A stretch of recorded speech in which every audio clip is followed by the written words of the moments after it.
qual a real importância do PSA quando você faz os seus exames de check-up e a relação dele com o câncer.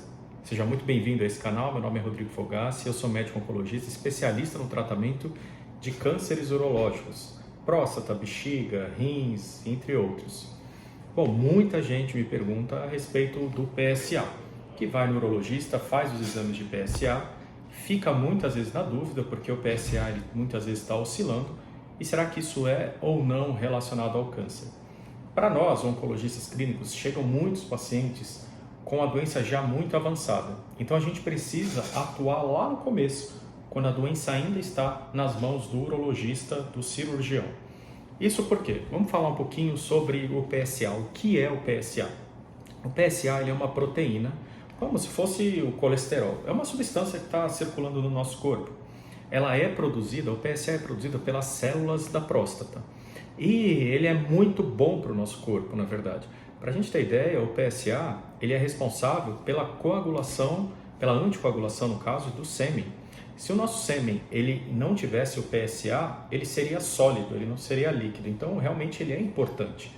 E ele é produzido pelas células da próstata, pelas células benignas. Mas a gente sabe que a capacidade de produção do PSA pelas células malignas pode ser muitas vezes acelerada. E não só isso, existe uma certa dificuldade de manter o PSA dentro da próstata quando ele é produzido pelas células malignas. Por isso a gente utiliza muitas vezes o PSA para a gente diagnosticar ou para a gente ter ideia de que talvez exista um câncer de próstata no paciente. E a grande dúvida, qual que é o valor exato? Qual que é o valor ideal, o valor seguro? Para a gente entrar nessa discussão, a gente precisa saber que não existe esse valor específico. Pois é, não existe. Muitas vezes, em congressos, ainda se discute qual é o exato valor, assim como o colesterol. Qual que é o exato valor do colesterol? Qual é o valor seguro do colesterol? Existe uma discussão 0,25 para cima, 0,25 para baixo. A gente não tem exatamente esse valor. Sugere-se que o valor de 4 seja o valor de segurança. Mas conforme vai passando a idade, quanto mais idoso é o homem, maior é esse PSA. Então, às vezes, um PSA de 4 para um homem de 50 anos, que é considerado suspeito, ele não vai ser suspeito, pode até ser normal para um homem de 70 anos. Então, a gente precisa ficar muito de olho. Mas vamos tomar por partida que o valor de 4 é o valor que a gente consideraria alterado. E o que pode levar a um PSA aumentado em todas as faixas etárias? Existem 4 principais motivos que podem levar o PSA a subir.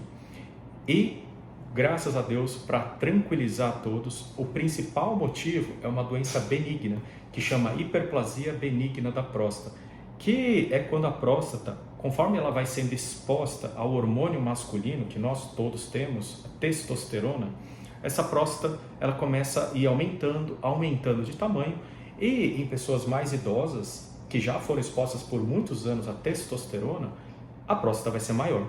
E se vão ter mais células na próstata, vai existir mais PSA, porque quem produz o PSA são as células da próstata. Então é muito normal a gente encontrar homens com o PSA aumentado que só tem a tal da hiperplasia benigna da próstata. E ela é a responsável, essa hiperplasia benigna, como o próprio nome diz, não é câncer, ela é a responsável pela maioria das alterações do PSA e pela maioria dos sintomas da próstata. Aquela dificuldade que tem de ir no banheiro, aquele jato mais fraco que muitas vezes os idosos têm, geralmente é por causa da hiperplasia prostática benigna. Outra causa que pode levar ao aumento do PSA justamente é a atividade sexual. A atividade sexual pode aumentar o PSA, tanto é que a gente solicita que o paciente, quando vai coletar o PSA, ele esteja em abstinência sexual aí por alguns dias. Isso porque o PSA ele pode sim subir conforme exista a estimulação ali da próstata. Outra causa também, traumas, exame de toque, andar a cavalo, andar de moto, andar de bicicleta, tudo isso pode aumentar o PSA e levar aí uma suspeita de câncer, que muitos homens acabam ficando desesperados e é simplesmente por conta desses traumas. Mas o que nos preocupa mais realmente é o câncer de próstata, e o câncer de próstata também é uma das causas que faz aumentar o PSA. Então, quando a gente tem o PSA aumentado, digamos que o PSA está acima de 4, o PSA de 5, como que nós médicos, a gente desconfia e a gente vai atrás realmente de saber se aquilo ali é ou não uma doença. A gente precisa se atentar a algumas coisas. Uma delas, super importante, não é o valor fixo do PSA. Por exemplo, um PSA de 4. Se a gente olhar aquele homem e ele tem um PSA de 4 há 2 anos, 3 anos, 4 anos, o PSA dele sempre vem 3,9, 4, 4,1, 3,9, ele fica oscilando, mas sempre em torno ali do 4. Esse homem, ele sinceramente me preocupa muito pouco. Tá? Agora, um homem que tem um PSA de 1, no ano seguinte 2, no outro ano 3, no outro ano 4, ou seja, anualmente o PSA está aumentando mais do que 0,75, esse homem eu já fico um pouco mais preocupado, porque geralmente não é o valor fixo do PSA que nos preocupa tanto, é a alteração dele no decorrer do tempo. Então esse homem, por exemplo, é um homem que mereceria uma investigação um pouco mais profunda.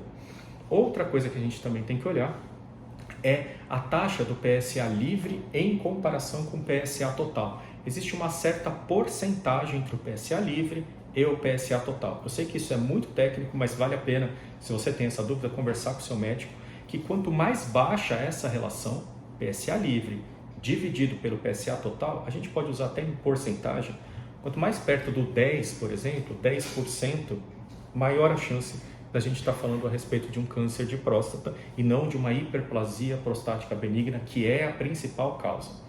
Bom, sempre que a gente tem essas alterações do PSA que gerem uma certa desconfiança, sempre associada ao exame de toque, a gente acaba indo para uma ressonância nuclear magnética da próstata. A ressonância ela vai trazer para a gente, através de uma classificação, que é a classificação de PIRADS, se ali tem ou não uma maior chance de ter um câncer de próstata. E se tiver, esse homem ele vai para uma biópsia. Lembrando, gente, o câncer de próstata, ele é uma doença que costumeiramente ela é indolente. O que isso significa? Ela não é uma doença tão agressiva como quando a gente compara com câncer de mama ou câncer de pâncreas, por exemplo. Mas é óbvio que dentre um universo de doenças que não é tão agressiva, existe uma porcentagem que é sim agressiva. E eu espero que com esse vídeo a gente consiga alcançar um grande número de homens para que a gente consiga atingir esse grupo pequeno de pessoas que vai sim se beneficiar fazendo um diagnóstico precoce e conseguindo atingir as marcas de cura que a gente tem hoje em dia, que é acima de 90% quando a doença é diagnosticada de forma precoce. Então, espero que você tenha gostado do vídeo. Se você gostou, deixa um like aqui e compartilha esse vídeo para ajudar o maior número de homens possível. Obrigado.